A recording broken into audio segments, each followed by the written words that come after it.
எதிர்க்கட்சிகள் தொடர் அமளி காரணமாக இரு அவைகளும் ஒத்திவைக்கப்பட்ட நிலையில் அதானி விவகாரம் குறித்து விவாதிக்க கோரி நாடாளுமன்ற இரு அவைகளிலும் காங்கிரஸ் சார்பில் அறிவிக்கை அளிக்கப்பட்டுள்ளது. நாடாளுமன்ற குளிர்கால கூட்டத்தொடர் பலத்த எதிர்பார்ப்புடன் நேற்று முன்தினம் தொடங்கியது.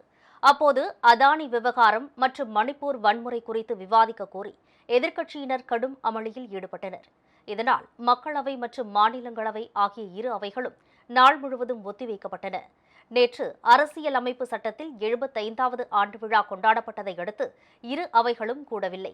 இந்நிலையில் நாடாளுமன்றம் இன்று மீண்டும் தொடங்கியது. அப்போது அதானி கையூட்டு விவகாரம் குறித்து பேச அனுமதி கேட்டு மக்களவையில் எதிர்க்கட்சி உறுப்பினர்கள் கடும் அமளியில் ஈடுபட்டனர். இதனைத் தொடர்ந்து மக்களவை நண்பகல் 12 மணி வரையும் பின்னர் நாள் முழுவதும் ஒத்திவைக்கப்பட்டது. இதே கோரிக்கையை வலியுறுத்தி மாநிலங்களவையிலும் எதிர்க்கட்சிகள் தொடர் அமளியில் ஈடுபட்டன.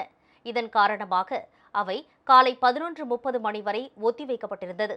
அவை மீண்டும் கூடிய போதும் கடும் அமளி நிலவியதை அடுத்து அவை நாளை வரை ஒத்திவைக்கப்பட்டது. Honorable members, take your seat.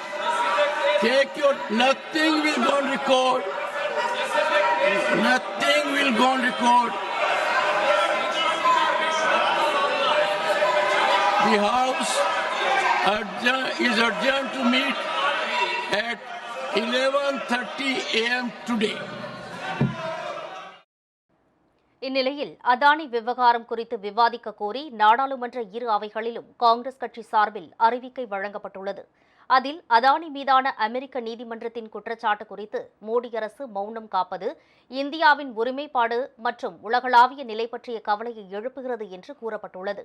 அதானியுடனான நட்பு குறித்த கேள்விகளுக்கு பிரதமர் மோடி பதிலளிக்க வேண்டும் என்றும் கூறப்பட்டுள்ளது. மேலும் சூரிய சக்தி ஒப்பந்தத்தை ரத்து செய்ய ஆந்திர அரசு பரிசீலித்து வருவதால் இந்த குற்றச்சாட்டுகள் குறித்து உடனடி விவாதம் மற்றும் நடுவண் புலனாய்வுத்துறை விசாரணை நடத்த வேண்டும் என்று அந்த அறிவிக்கையில் குறிப்பிடப்பட்டுள்ளது.